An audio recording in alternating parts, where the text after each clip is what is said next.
On the cold night of October 10th, a chilling noise cut through the silence. Sirens wailed along NATO's eastern border, shaking Europe awake. Something was wrong. Near a quiet patch of land called the Satsabut, a strange corner of the Estonian border shaped like a dagger pointing into Russia, soldiers were gathering.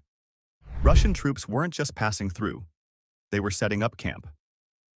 For years, this odd sliver of land had been seen as one of NATO's weakest spots.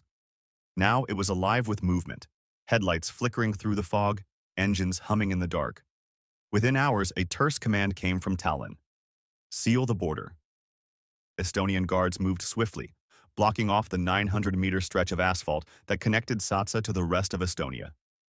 But this wasn't just about closing a road. It was about closing off a risk, one that had been quietly building for weeks. By the time the order went out, Estonia's sensors had already picked up what was happening. Drones, satellites, and seismic monitors were all telling the same story. Something big was unfolding on the other side. Gunter Padosk, head of operations for Estonia's border guard, made a calm public statement that unusual activity had been detected across the line. His tone was steady, almost understated, but experts could read between the lines. This was more than a routine precaution. Within hours, open-source analysts confirmed it. Russia's 76th Air Assault Division had left its base in Pskov and was moving toward the border. Armored vehicles, tanks, and electronic warfare systems were forming up less than a kilometer from NATO territory. Every move looked rehearsed, perfectly timed, far too smooth to be coincidence. As Russian engines roared to life, NATO's eyes and ears snapped to attention. High above, reconnaissance planes like the RC-135 Rivet Joint circled in the darkness, listening in on military chatter. On the ground, buried sensors caught the faint vibrations of heavy machinery, while covert patrols fed live reports into Tallinn's command center. For every tank that rolled forward, there was a satellite camera zooming in, a radar pinging, a signal intercepted. The tension was thick enough to feel. A silent standoff, where every click, every light, every breath could shift the balance. And while all this unfolded near Satsa, Estonia quietly took another drastic step, closing the Narva crossing, the busiest gateway between NATO and Russia, just 100 kilometers from St. Petersburg. To most, it looked like a simple security measure. But to those watching closely, it was a message. Estonia was drawing its line in the sand. Because this wasn't only about border control. It was about control, period, of fear, geography, and perception. Here's where the bigger picture comes into focus. Russia's western border isn't just a line on a map, it's a mindset. One built on steel fences, concrete bunkers, and deep suspicion. The Narva crossing and the Satsa boot are symbols of that mentality. One an open show of strength, the other a quiet waiting blade. But when those gates close, something shifts. The very pressure points Russia uses to threaten its neighbors begin to trap it instead. Kaliningrad, Moscow's prized stronghold on the Baltic Sea, suddenly becomes an island. Cut off, surrounded, vulnerable. What once looked like dominance now feels like entrapment. What was meant to be a show of power starts to resemble a warning, one not just to the world, but to Moscow itself. Top questions being asked are, is Russia deliberately testing NATO's reaction time along the Estonian border? Could a single incident at Satsa trigger a wider European conflict? What role does the 76th Air Assault Division play in Moscow's latest moves? Is Estonia becoming the next front line of hybrid warfare? How might Kaliningrad's isolation reshape Russia's entire Baltic strategy? We will be looking to answer these questions for you. Economically, Narva was more than just a border crossing. It was Russia's golden artery to Europe. Through it flowed billions of dollars in trade, keeping St. Petersburg connected to Western markets. But militarily, it was something far more sinister, a ready-made invasion corridor. If war ever broke out, Russian armored columns could thunder through it and smash into Estonia within hours, cutting NATO's northern defenses in half before reinforcements could even arrive. That was the plan. While the world watched chaos unfold in the north, Russian forces in the south would lunge through Belarus, seize the narrow Suwałki corridor, and reconnect the isolated enclave of Kaliningrad to mainland Russia. But when Estonia closed its border, that whole blueprint unraveled in an instant. The door slammed shut, and with it, Moscow's carefully laid strategy crumbled. If the closure of Narva was a loud, defiant statement, the kind that echoes across capitals, then the sealing of Satsa was a whisper with lethal intent. Concrete blocks appeared overnight, quietly slicing off a secret artery of Russia's hybrid warfare playbook. That sliver of land, barely noticeable on most maps, had long been a covert gateway, a backdoor into NATO's nervous system.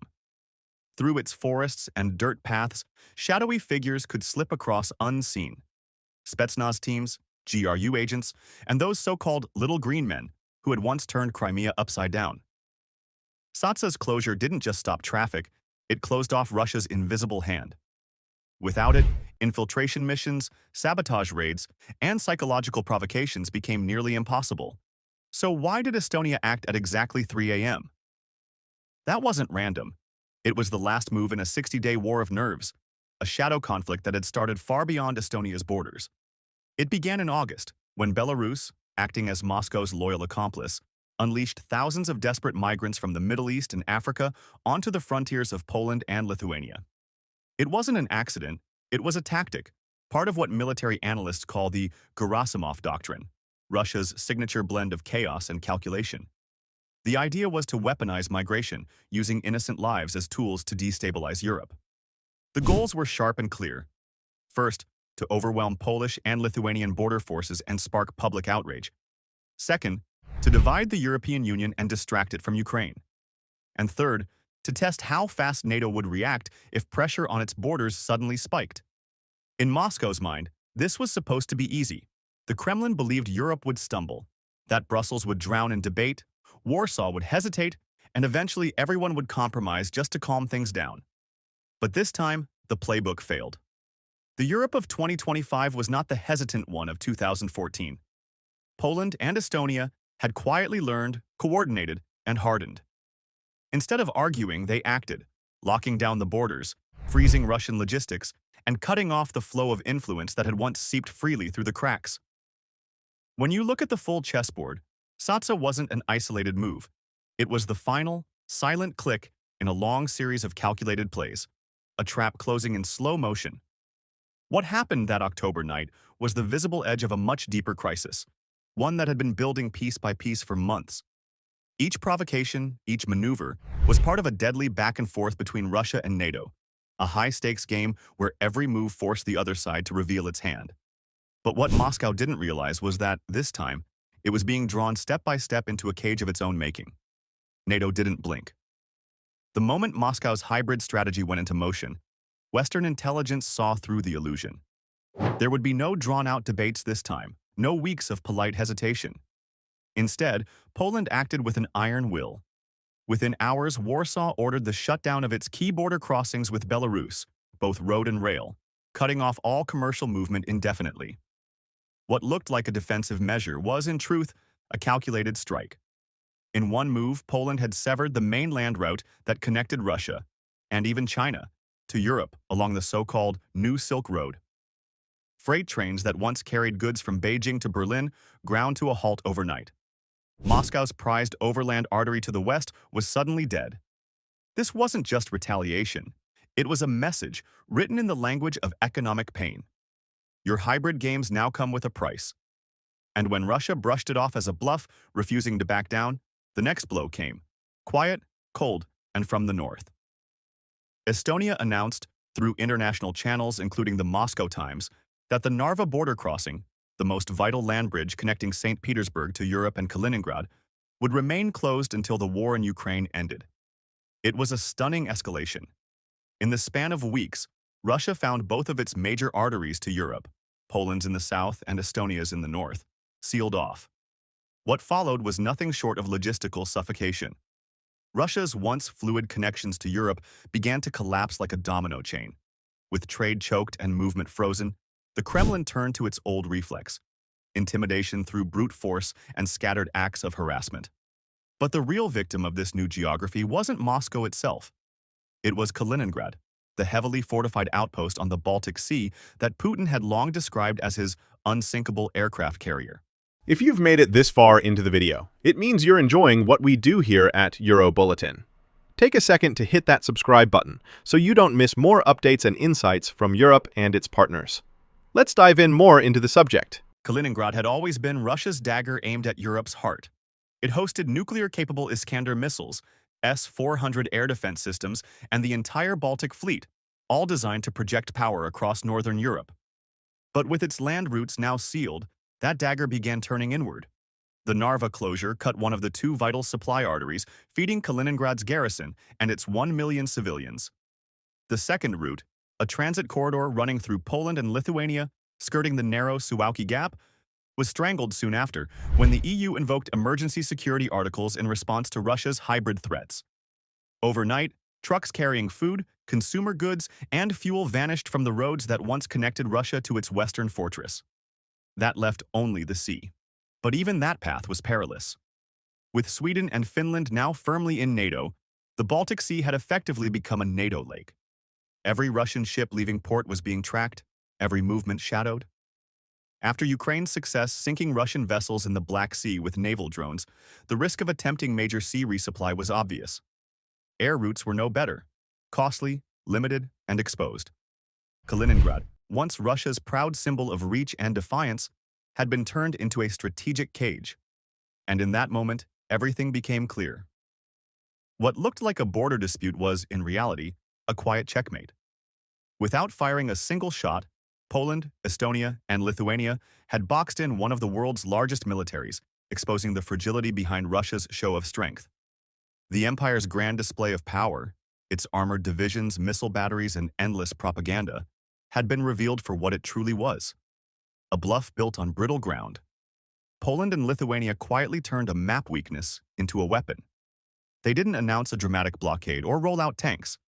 They simply began enforcing the EU sanctions already on the books, and in doing so, they choked off nearly everything that used to pass over their soil to Kaliningrad. Things that keep cities and armies running: cement, metal, coal, machine parts, high-tech gear, even luxury items, were suddenly barred from transit. Food and medicine were still allowed, but the flow of almost every other civilian and military supply that Kaliningrad relied on slowed to a crawl. What had been a lifeline for trade became a rulebook that sealed an outpost inside its own borders.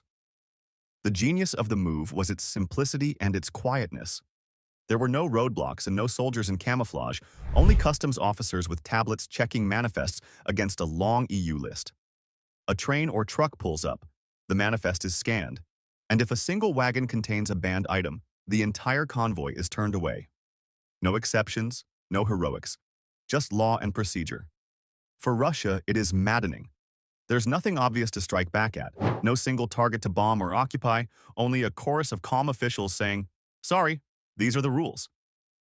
That bureaucratic wall removed Putin's biggest bargaining chip and turned Kaliningrad from a menacing outpost into a trapped fortress. People online are asking the sharp questions everyone wants answered right now.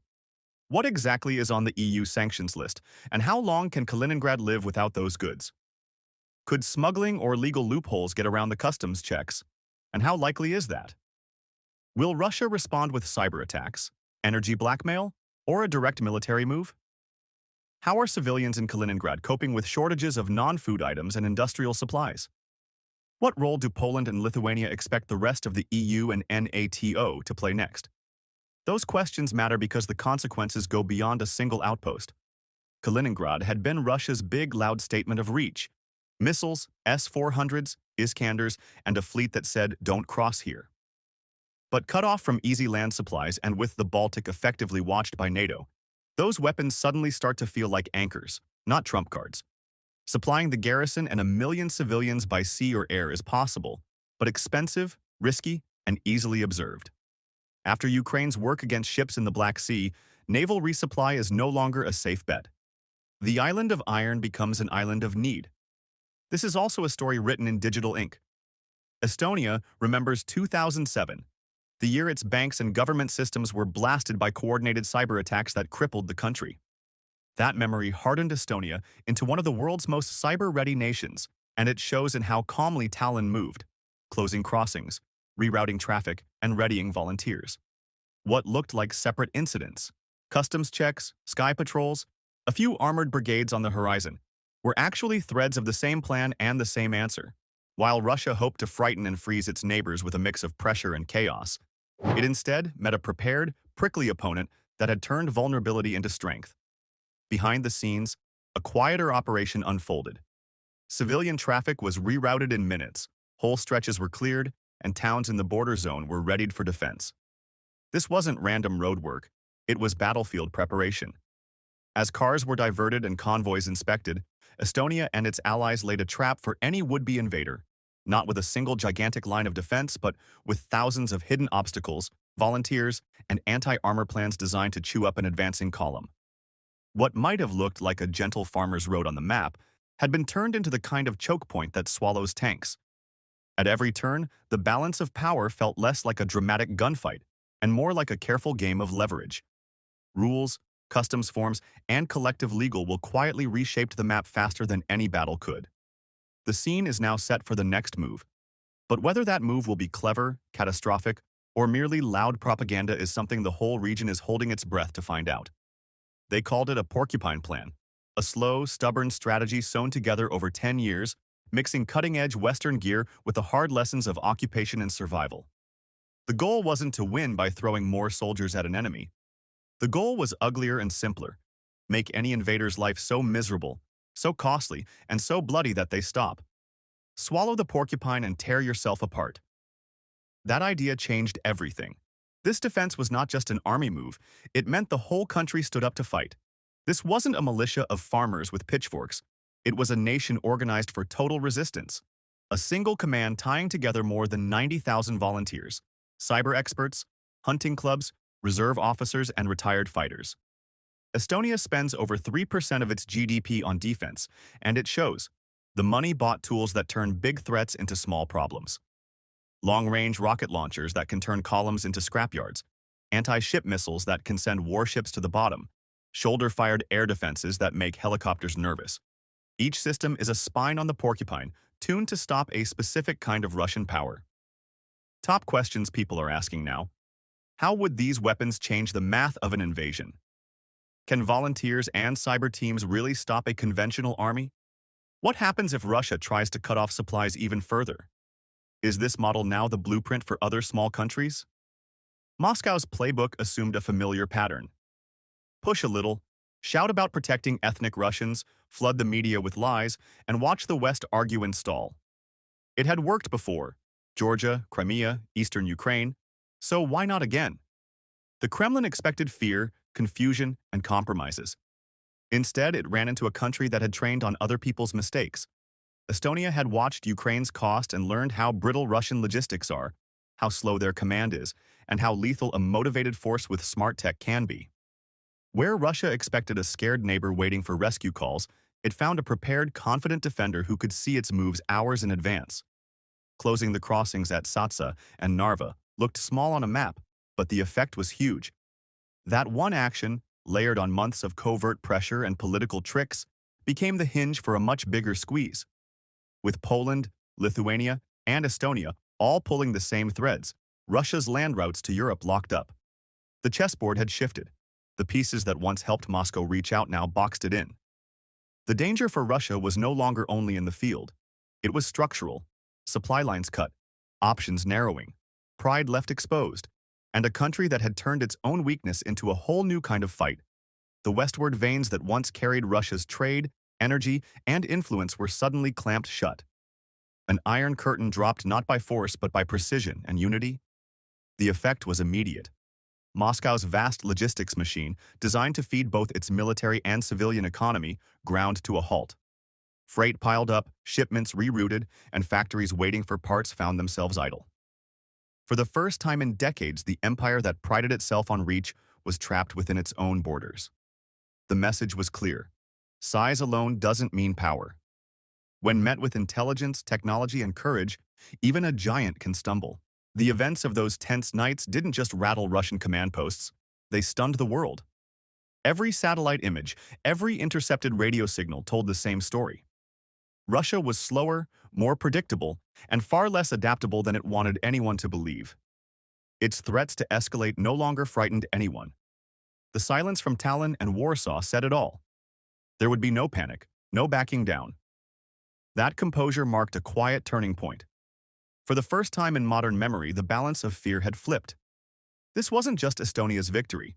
It was a signal to every small NATO state that resolve, not size, decides who bends first. Behind the military readiness was something even more extraordinary, a civilian plan as precise as any battle strategy. Governments across Estonia, Latvia, and Lithuania had spent years designing evacuation and resistance blueprints, not for retreat, but for survival and control. Shelters were mapped and stocked, escape corridors planned, and communication networks secured. The goal wasn't to scatter the population but to clear the battlefield for professionals, to protect families while freeing soldiers and volunteers to fight without chaos at their backs. Over 400,000 civilians could be safely relocated in hours if needed, allowing the defense forces to move and strike without distraction. This was the kind of preparation born from living beside a restless empire. As this quiet war of nerves reached its climax on October 10th, the aftershocks spread far beyond Estonia's forests. Diplomats in Brussels, Berlin, and Washington realized what was unfolding wasn't an isolated standoff. It was a tectonic shift in Europe's security architecture. The entire post-Cold War balance trembled. The Satsa crossing, just a sliver of road on the map, became a fault line, a crack running through the illusion of peace that had lasted for decades. And yet, Russia wasn't facing a frightened neighbor scrambling to hide. What stood before it was a hedgehog, 1.3 million strong, armed with precision rockets, anti-ship missiles, air defenses, and an unshakable belief that every field, every river, every forest could be turned into a trap. Every tree line could become a firing position, every swamp a grave for tanks. Has Europe's era of peace truly ended with the sealing of Satsa? Can Russia sustain a war effort when cut off from its western lifelines? How will NATO adapt to this new total defense model pioneered by the Baltics? Is this the first example of a small state using preparation and unity to paralyze a superpower? Could Estonia's hedgehog strategy become the future of European defense?